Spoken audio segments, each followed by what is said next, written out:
Madame, monsieur, bonsoir. L'actualité de ce mardi 23 novembre dans l'Aube. C'est une journée verte pour les entreprises et les collectivités auboises. Une journée placée sous le signe de l'environnement et du développement durable. On verra notamment comment elle se concrétise auprès de la filière textile dans un instant. 2 semaines après le vote de la loi sur la réforme des retraites, les syndicats appelaient aujourd'hui à une journée de manifestation. Une sorte de baroud d'honneur qui n'a pas vraiment mobilisé. Quel est l'état d'esprit des militants de la dernière heure? Réponse dans ce journal. Et enfin, on fera un point sur le chantier du moment à Troyes, la réouverture du canal de la Haute-Seine en plein cœur du bouchon de Champagne. Aujourd'hui, les dalles sont en train d'être enlevées. Une réunion publique a eu lieu vendredi sur le sujet en présence de François Baroin. La journée du développement durable et de l'environnement s'est donc déroulée aujourd'hui et elle prend de l'ampleur cette année avec 2 nouveautés. Elle se tient désormais au Cube, au parc des expositions de Troyes, en lieu et place de l'espace Argence. Et elle s'ouvre aux collectivités. Le but de cette opération organisée par la Chambre de commerce et d'industrie de Troyes et de l'Aube, donner des idées pour concilier le progrès économique et le respect de l'environnement. L'industrie textile auboise a d'ailleurs su notamment en tirer profit avec un logiciel spécialisé. Texajo, explication avec Annabelle Millet. Texajo, le nom signifie textile en espéranto et le logiciel a bien pour vertu d'être utilisé par le plus grand nombre d'entreprises textiles. Texajo a pour vocation de rendre visible et mesurable la consommation des énergies tout au long du processus de production. Texajo se fait le chantre de l'éco-conception ou comment intégrer l'environnement dès la conception du produit. La particularité de Texajo, c'est de mettre l'accent sur les impacts spécifiques au métier du textile, de manière à ce qu'après l'entreprise puisse faire des choix éclairés quant à la réalisation et la production de ces produits, afin qu'ils aient le moins d'impact environnemental possible dans une solution économique viable. Les intérêts du logiciel Texajo sont multiples. Il permettrait d'une part la traçabilité du produit grâce à une banque de données que les entreprises et les industriels auront fourni au préalable. Il permettrait ainsi un acte d'achat plus réfléchi et responsable. Si c'est bien utilisé, de refavoriser le développement du textile en France, parce que c'est vrai qu'on a beaucoup délocalisé. Donc pour l'instant, tout ce qui concerne l'affichage environnemental est surtout lié à la participation à l'effet de serre. On aura d'autres indicateurs à afficher. Mais c'est vrai qu'en France, on a une participation à l'effet de serre qui est quand même très limitée du point de vue énergétique. Donc je pense que utiliser l'éco-conception pour redévelopper le textile en France est une bonne chose.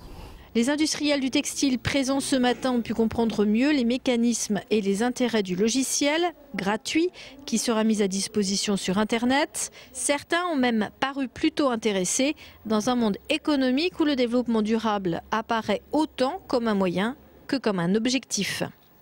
Et aujourd'hui, sur l'obtention de marché, aujourd'hui, tout ce qui est développement durable représente entre 5 et 15% du dossier. Il est important pour nous donc, de pouvoir présenter et proposer à nos clients une économie, on va dire, responsable, tant au point de vue de la production, tant au point de vue du transport. Et c'est vrai que ce type de logiciel pourrait être très, très intéressant pour nous à l'avenir. Reste que la mise à disposition de Texajo n'est prévue que pour 2012, le temps de recueillir des données dans la filière et de le faire tester par TF Création. À moins de 2 semaines du jour J, les 3 et 4 décembre, la présidente de l'AFM qui organise le Téléthon au niveau national était à Troyes ce mardi pour animer une conférence sur l'utilité du Téléthon et des dons en faveur de la médecine à l'Hôtel de Ville. Une visite d'autant plus attendue que l'édition 2010 se déroule en partie à l'espace Argence où une grande soirée sera retransmise le 3 décembre sur France Télévisions. Avec entre autres Tex, Anne Roumanoff ou encore Jean-Louis Chédid. Laurence Thienot-Herman est revenue à cette occasion sur ce choix géographique au micro de Damien Ardois.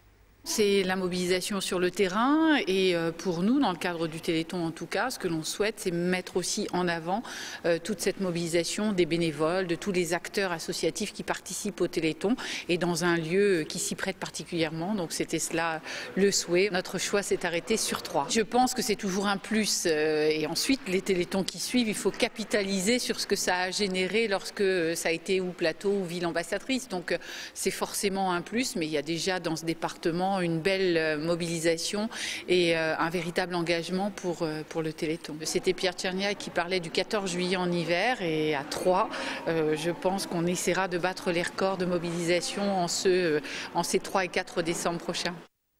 Le front syndical commence à se dégarnir, rien à voir avec les rassemblements syndicaux que l'on a connus depuis la rentrée. Cet après-midi, les principales organisations appelaient à une dernière action symbolique à Troyes, mais aussi Romilly et Bar-sur-Aube, et ce alors que la réforme des retraites est promulguée depuis 2 semaines. Seules 300 personnes étaient présentes à Troyes. Alors pourquoi manifester? Réponse en images avec des images et des paroles de Jonathan Boisset.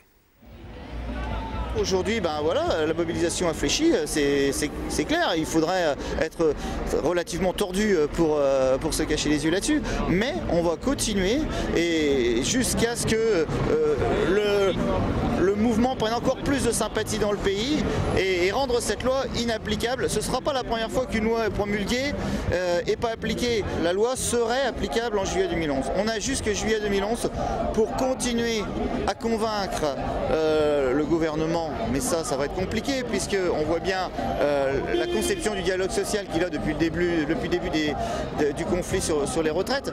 Mais continuer à convaincre la population, là-dessus on a gagné, plus de 70% de la population est de l'avis de l'intersyndicale.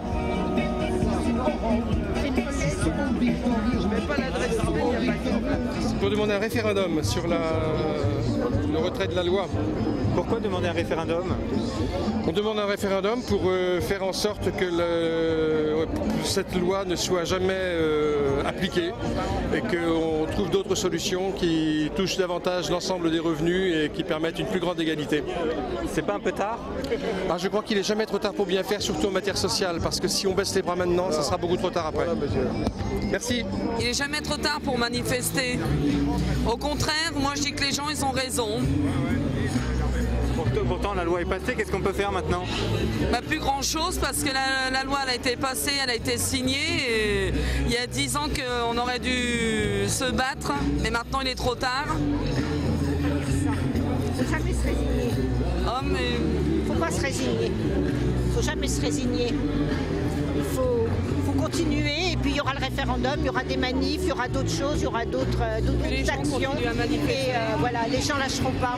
Les gens lâcheront pas. Donc, mais comme on a, je m'excuse de dire ça, mais comme on a un gouvernement qui lâchera pas non plus, je sais pas ce que ça va donner. Mais nous on lâchera pas. Voilà, les manifestants qui ont arpenté le centre-ville de Troyes le savent bien. Depuis quelques semaines, les pelleteuses ont remplacé les voitures sur les quais de Seine. Le chantier de réouverture du canal est en cours à Troyes et depuis hier, les dalles qui recouvraient l'eau et servaient de parking sont en train d'être enlevées. L'opération va durer 2 semaines. Le béton sera recyclé, de même que les éléments de métaux qui servaient d'ossature à ces plaques depuis 1970. Ce chantier doit donner à ce secteur un nouveau visage d'ici le début de l'année 2011. Un projet municipal qui a fait l'objet d'une réunion publique en présence du maire de Troyes, François Barouin, vendredi dernier pour expliquer le sens de ces travaux. Reportage Cyril Tavernet. 19h30, vendredi soir, face à une centaine de Troyens, le maire de Troyes, François Barouin, explique pourquoi la ville a décidé de réaliser des travaux de requalification sur les quais de Seine. Troyes doit, selon lui, retrouver un dynamisme autour de l'eau, un projet qui lui tient à cœur. Je crois que c'est une chance de pouvoir réconcilier la tête et le corps du bouchon de Champagne, restituer de la présence de l'eau dans notre cité et offrir 5 à 600 mètres de promenade en plein cœur de ville.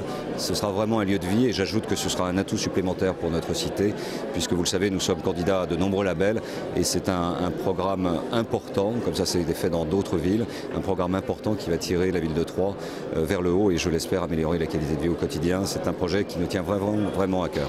Cette réunion publique est l'occasion pour les riverains des quais de s'exprimer, de poser leurs questions au maire et aux chargés de projet. Moi je suis habitant des quais des Comtes de Champagne. Et bon, je vois c'est très joli, l'aménagement, etc. Mais par contre ce qui me déplaît, c'est qu'on va se retrouver avec une voirie très proche des fenêtres. On supprime le stationnement longitudinal le long de la gendarmerie. Et donc cet espace est à repartager. Ça veut dire qu'on va élargir les trottoirs. Donc on maintient la circulation. Vous aviez déjà de la circulation. Attendez, je termine. Il y avait déjà de la circulation. Et aujourd'hui, on vient élargir le trottoir. Donc il y a un trottoir qui est plus confortable que celui qui existe. Parmi ces Troyens, des commerçants du centre-ville étaient présents. Eux ne sont pas entièrement d'accord avec ce projet. Pascal Vino, le président des commerçants des Halles, a pris plusieurs fois la parole pour exprimer son inquiétude. On a peur pour nos commerces. Bon, je l'ai évoqué, la période des fêtes arrive. Mais là, au mois de janvier, les clients nous le disent. On ne peut plus accéder au centre-ville. Nous, on n'a pas seulement besoin des piétons, et on a besoin que les gens puissent accéder en voiture. Et mettre 25 minutes pour accéder au centre-ville, c'est impossible. Tous les accès de la ville ont été divisés par deux. C'est pas seulement le projet en général, c'est une accumulation. On voit qu'aux heures de pointe, maintenant, c'est très très difficile d'accéder au centre-ville. Le projet en lui-même est un projet global très intéressant.